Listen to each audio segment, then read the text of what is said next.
Magandang araw, welcome po sa aking channel, Love9 TV. Nandito po tayo ngayon sa Cuenca, Batangas kung saan meron po tayong bagong video presentation. Isang rest house o bahay bakasyunan. Ito po ay corner lot at meron pong mountain view.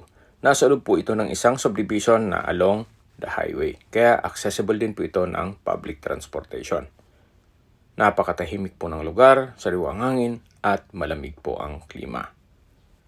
Tungkol naman po sa dokumento nito, ito po ay titulado at buhay po ang may-ari. Kaya wala po kayong maging problema sa documentation o sa transfer ng title.